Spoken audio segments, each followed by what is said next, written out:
I'm Christopher German for KCTV News for Wednesday, October 22nd, 2025. For tonight's broadcast, the stories we're following for you.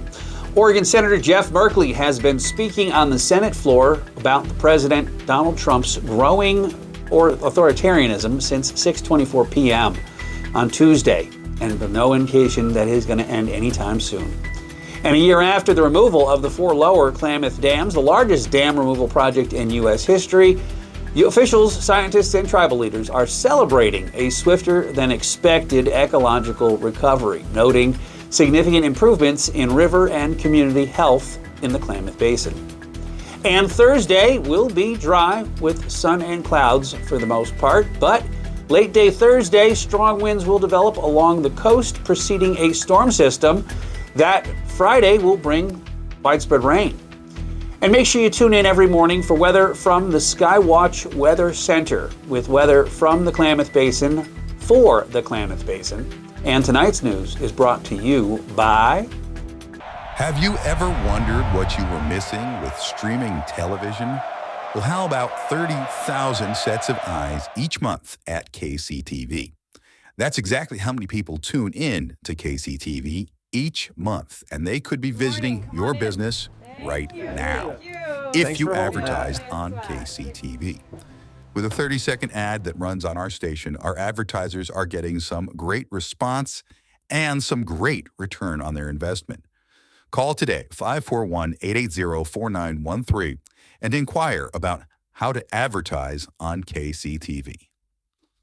So Oregon Senator Jeff Merkley has been speaking on the Senate floor about the President Donald Trump's growing authoritarianism since 6:24 p.m. on Tuesday. And there's no indication he's going to end anytime soon, using the time to protest what he repeatedly calls President Donald Trump's tightening authoritarian grip on the country. The Democrat from Oregon began his address by declaring that he was there to ring the alarm bells about the most perilous threat to the republic since the Civil War, accusing the president of shredding our Constitution. His lengthy remarks have focused heavily on the use of federal power, specifically citing the deployment of National Guard troops to Democratic-led cities, including his hometown of Portland, and describing the administration's actions as an attempt to provoke violence to justify authoritarian control. Merkley has also condemned what he views as the weaponization of the Justice Department against political opponents and efforts to undermine press freedom. While not a formal filibuster to block a specific vote, the continuous speech has effectively halted all Senate business, which comes as the government shutdown stretches into a fourth week.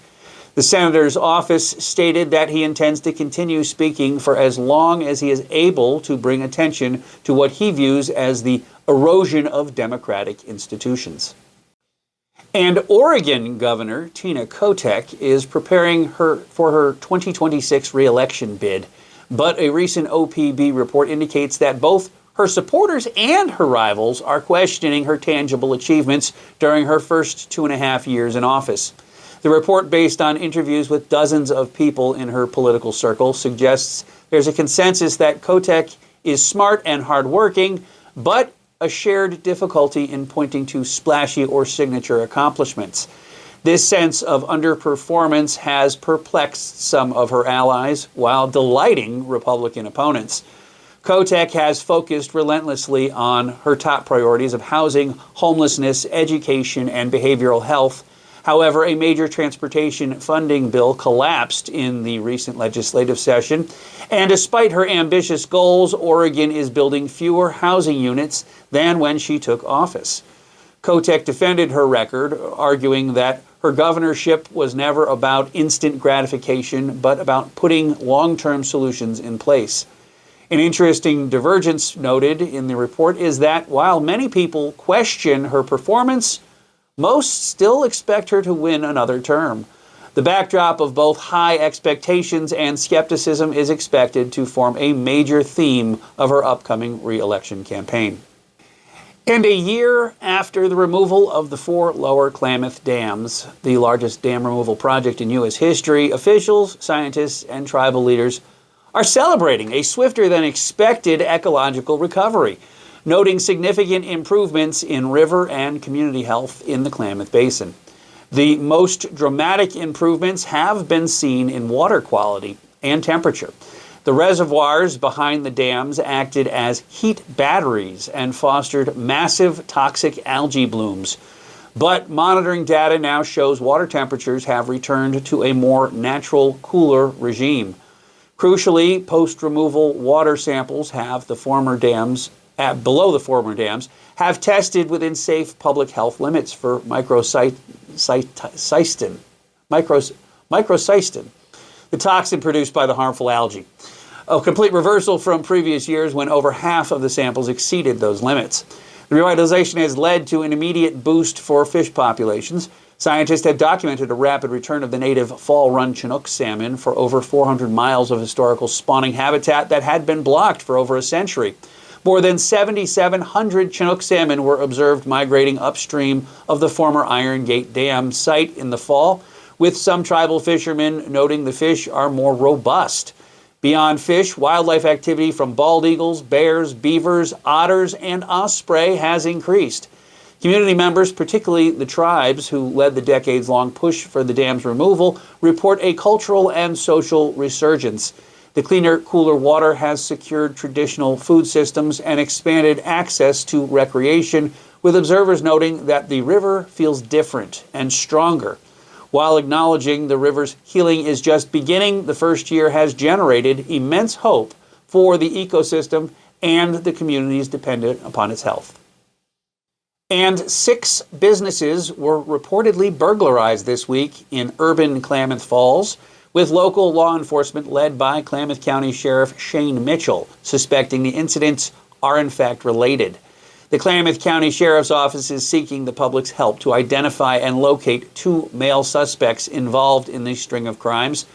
Sheriff Mitchell informed the Herald and News that the impacted businesses include Casey's Restaurant and Arts Towing Services. He also noted the distinctive method used in the 2 burglaries. In the last week, at 2 of the businesses, the suspects, cut the power before going in, so it shuts down the camera systems.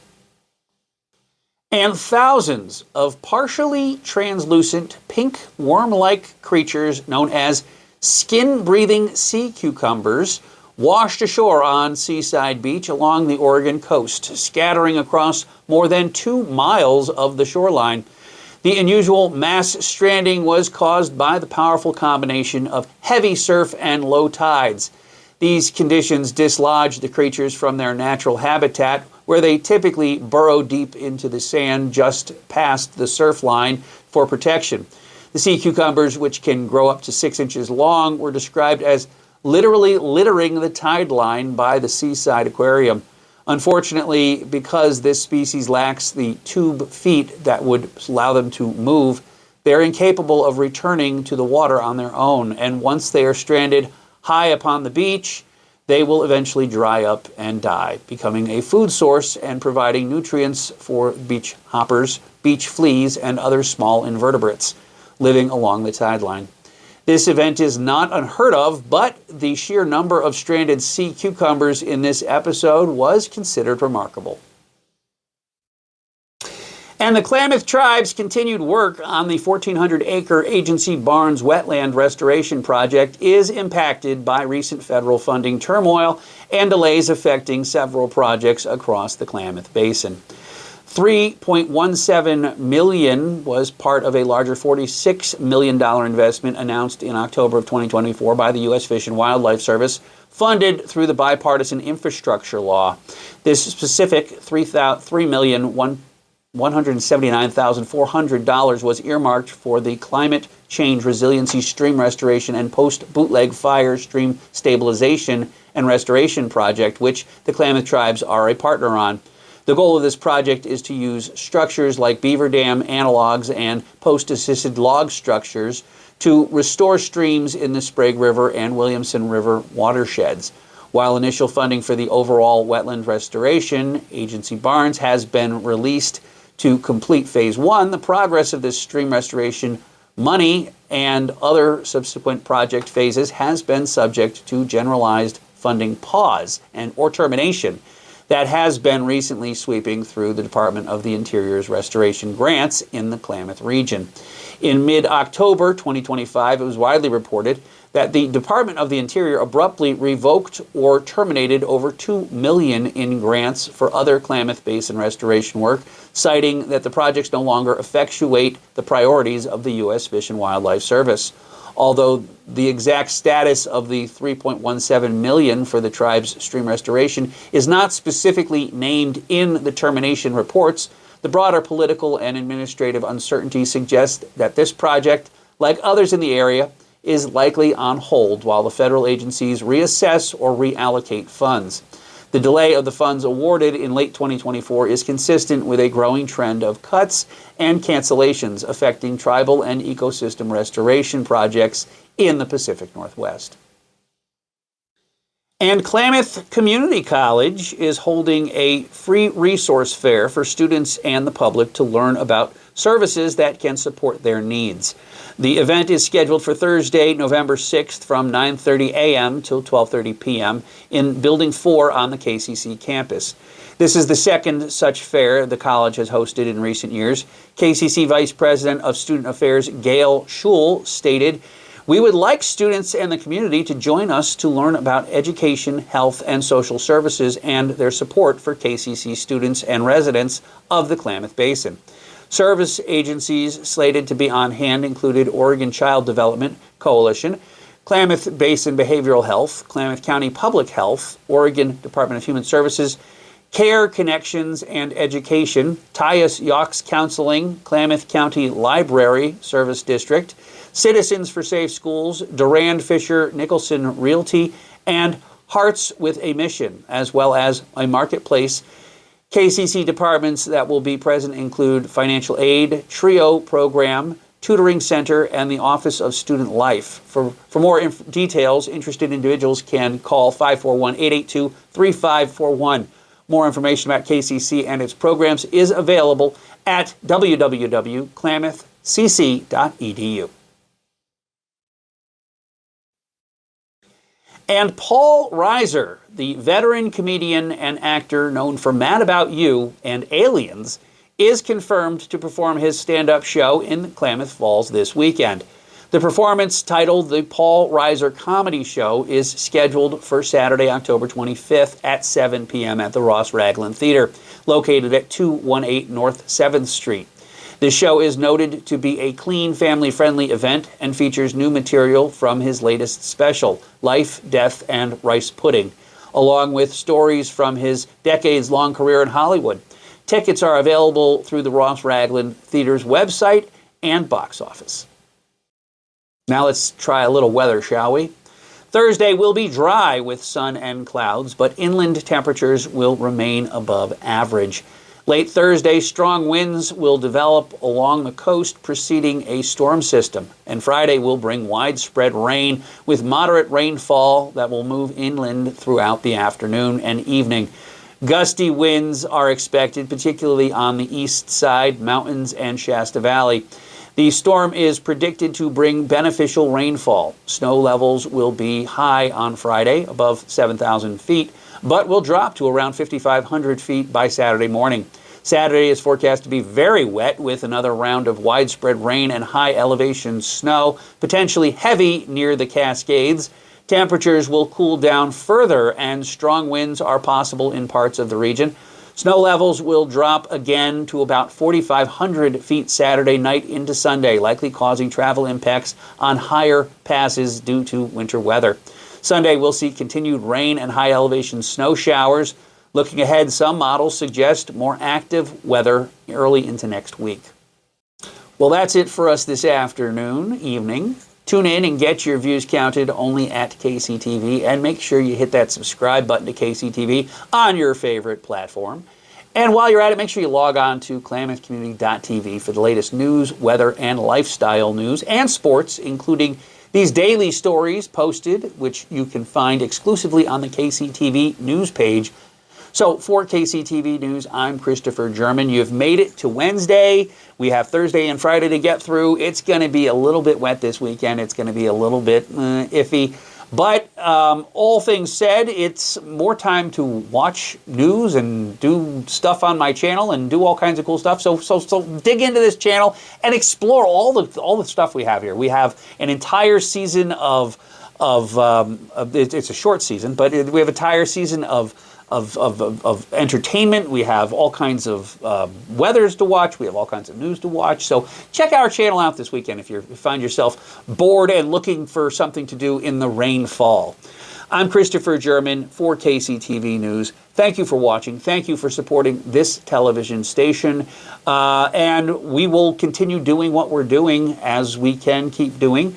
Thankfully, Starvin' Marvin's is supportive of us. I want to name them specifically because they have committed to keeping us on the air today. I also want to thank all of our sponsors that have done what they have done to support us. Specifically, Clamoya Tribes. They came in this week as well as they supported us. We're trying to get some bigger ad dollars. Specifically, I'm trying to get the banks of the area to support us. I'm trying to get Home Depot to support us. I'm trying to get Kroger and Fred Meyer to support us. I'm trying to get some bigger companies around here because I don't necessarily want to charge the dollars that we need to survive to the small mom and pop businesses of Klamath Falls. So if I can get these big businesses like Kroger, I mean, it's a multi-million-dollar company. It can afford to pay a more substantial ad revenue than, say, some of than Starvin' Marvin's. There you go. So that's my thinking here, and I'm trying to do that right now. And we made some progress today. We actually sent emails to Charter Communications, to Kroger, to Home Depot. We're reaching out to them, and we're trying to get them to support us. If anybody has any contacts that can help us get into those businesses and help us get to those marketing agencies that represent those businesses, I would love that if you could help us. For the time being, I will continue doing what I'm doing. So thank you for watching. Thank you for supporting us. And thank you for all you do to keep this station on the air. I'm Christopher German for KCTV News. We'll see you guys again tomorrow. And then it's Thursday and Friday, and we're on the weekend. So thank you for watching. We'll see you guys again tomorrow. God bless. Good night. And always tune in, stay around us, and get your best news from Klamath Community Television. I'm Christopher German. We'll see you guys again next time. Good night.